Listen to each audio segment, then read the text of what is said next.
Davi, como foi o seu primeiro contato com a escola?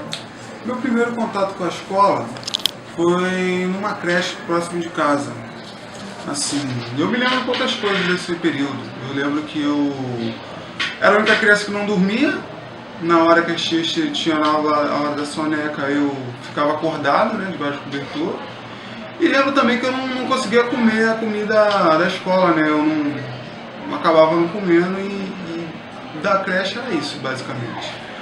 Do CA eu lembro que eu conseguia interagir bem com as crianças, brincava, pintava. Não decorava muito as letras que elas começavam, assim. Lembro também que eu não decorava as canções, mas era só isso. Como foi o seu processo de aprendizagem no primário? No primário é quando as coisas começam a complicar um pouco. Eu lembro de ter sido reprovado na primeira série. Lembro de ter sido o único reprovado na turma. Eu não conseguia aprender as letras, né? Não conseguia aprender os códigos, não conseguia juntar as vogais com os consoantes. E lembro da professora falando na minha cara que eu fui reprovado e foi marcante porque eu fui o único, né? Depois eu fiz a primeira série novamente, consegui passar, assim, aos trancos e barrancos, e lembro de ter conseguido levar o primário de uma forma até razoável. Assim, apesar de um pouco de dificuldade na interação, um pouco de dificuldade com a matemática, mas consegui levar. Foi isso. Davi, conte como foi o seu aprendizado no ginásio e a convivência com os colegas. Bom, durante o ginásio eu tive muita dificuldade na interação com os outros alunos, né? Eu fiquei um pouco isolado, me isolava mediante um pouco consequência do fracasso escolar e eu me sentia inferior, né? Como eu não conseguia desenvolver, tinha dificuldade para desenvolver a escrita, tinha dificuldade com a fala em público, né? Acabava me escondendo, me isolando. Manteve o fracasso nas matérias, principalmente nas exatas, né? Matemática, física, mantiveram as reprovações, dependências, né? Sempre passavam em dependência. E português também, porque eu não conseguia decorar as regras, né? As regras ortográficas, gramaticais, ponto, vírgula, situação. Tudo isso manteve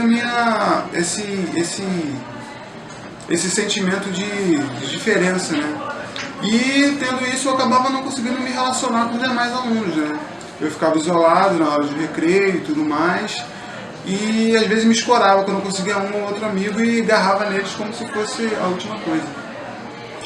E o seu segundo grau, como foi, levando em consideração as dificuldades ao longo do seu processo de aprendizagem? Bem, eu inicio na escola normal, basicamente porque era próximo à minha casa. Esse foi o critério de escolha. Esse meu período como normalista foi importantíssimo para a minha vida, porque lá eu me descubro em algumas situações da minha vida, principalmente em relação à minha carreira acadêmica anterior ao normal. Lá eu passo a ter acesso a algumas matérias específicas de professor. Uma delas é a educação especial. E lá a gente vai estudar como ser docente de cadeirante, surdos e mudos, pessoas com distúrbios de aprendizagem e os demais portadores de necessidade especial no mundo acadêmico. Lá eu sou apresentado ao método de identificação da dislexia, que é basicamente um teste com 20 perguntas, e dessas 20 perguntas, se você se enquadrar em 10 ou mais, o professor, o docente deve indicar o discente para um fonoaudiólogo, para fazer avaliações mais profundas. E nesse teste, eu apliquei em mim mesmo, né, como é óbvio, e para minha surpresa, eu me identifiquei com 17 dos 20. E isso é assim, como a partir de 10 é um sinal de alerta, com 17 é um clamor, né? E a partir desse momento eu passei a estudar a mim mesmo, né? E procurar ajuda. Nesse período, eu acabei me identificando como, sim, basicamente como disléxico, porque eu não consegui a avaliação de um fonoaudiólogo, né? Eu só vim conseguir depois de formado, né? De uns 4, não, na verdade 10 anos após eu estar formado, a ter conhecimento desse teste, eu consegui a avaliação na UFRJ de dislexia e transtorno de atenção e hiperatividade. Esse período acadêmico foi muito importante para mim de descoberta. Eu me descobri para essas questões. E essa foi a parte mais relevante da minha carreira acadêmica como normalista. Fale agora um pouquinho mais sobre a instituição religiosa e o seu processo de socialização e o tratamento psicoterápico. Então, eu fui criado no protestantismo por causa da minha mãe, e eu frequentava uma instituição religiosa em Praça Seca. Durante todo esse período eu vivi alguns dilemas lá, que era a não conseguir me sociabilizar, não conseguia interagir com as pessoas, e isso me gerou uma angústia até o momento que eu rompi com essa questão religiosa, né? E durante esse período que eu saí da instituição, eu tive um momento espiritual muito forte, né? Que é o meu encontro com Deus, assim, que eu vejo assim, que foi o momento da virada da minha vida, em que eu consegui uma paz de espírito muito grande, coisa que eu não tinha. Eu tinha dificuldades muito grandes de me aceitar, eu pensava em suicídio, pensava em me matar, chorava em dias do meu aniversário, eventos, festas, tipo Natal, Ano Novo, todo mundo se reunia. Eram datas extremamente frustrantes para mim e que aumentava essa angústia. E após o meu rompimento, eu tive esse encontro, esse momento espiritual, que foi o meu encontro com Cristo, e a partir daí eu consegui uma força interior que eu não tinha, que eu passei a procurar ajuda, eu procurei a buscar tratamento, eu consegui sair de casa, procurar instituições que ajudassem, que me ajudassem a desenvolver. Eu encontrei eu passei a andar de ônibus sozinho, coisa que eu não conseguia, porque dava ataque cardíaco sempre que eu estava em locais com muita gente, com público, muito público, assim. Eu sentia um ataque cardíaco, eu sentia um desespero, eu saía correndo e não conseguia conviver com isso. E eu consegui romper essas barreiras, inclusive da minha família. Eu lembro muito, uma lembrança que eu tenho forte é da minha mãe falando que eu estava procurando doença. E a partir disso eu consegui tratamento, passei a tratar com a psiquiatra, e eu procurei para tratamento para déficit de atenção, transtorno de déficit de atenção e hiperatividade. Ela, no segunda sessão, ela falou para mim que não adiantava nada eu tratar o transtorno de déficit de atenção e hiperatividade, porque ela via que eu tinha fobia social. Isso era um problema muito maior. E que se eu não tratasse a fobia social, eu não ia conseguir, não ia adiantar eu tratar o déficit de atenção.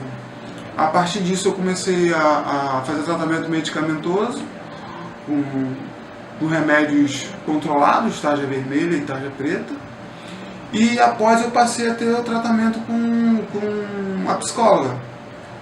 E nesse meio eu passei a voltar a interagir em outro local, em outra comunidade de fé, que foi onde eu tive os grandes avanços, né? E à medida que eu conseguia me sociabilizar nessa comunidade de fé e me inteirar cada vez mais nela,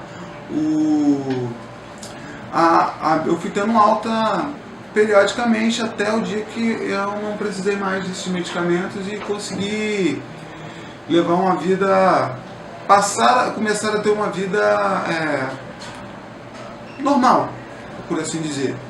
E foi esse processo, assim, a partir de 26 anos eu comecei a desenvolver minha vida de forma plena. Com todos os obstáculos que você enfrentou, qual a lição aprendida e como você se vê hoje na graduação? Bem, as lições aprendidas são a necessidade do autoconhecimento, a necessidade de se perguntar, a realidade das questões psíquicas, das doenças mentais, das doenças psíquicas e o quanto elas prejudicam a nossa sociedade. Eu tive uma carreira a minha carreira acadêmica foi muito prejudicada pela não identificação prévia dos problemas, apesar dos sinais claros dos problemas de desenvolvimento que eu possuía. Então, a necessidade de uma participação das pessoas em volta, de especialistas, dos professores, dos pais, na proximidade com o aluno. E a superação sim, eu vejo a superação como algo que ainda está acontecendo. Assim, eu supero a cada dia. A superação ela não parou. Assim, os dilemas só vão mudando. Assim. Então eu não me considero alguém que já superou os problemas. Eu considero alguém em fase de superação, superando os problemas a cada dia. Porque eles voltam e voltam de forma diferente, você tem a necessidade contínua de superação.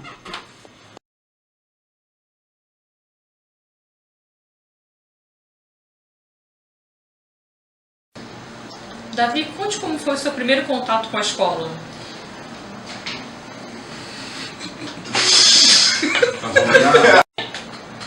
Davi, conte como foi o seu contato, o seu primeiro... Parou? Só um minutinho, começou, vamos lá. Denis, como foi o seu aprendizado no ginásio? Cena 519, tomada 1000.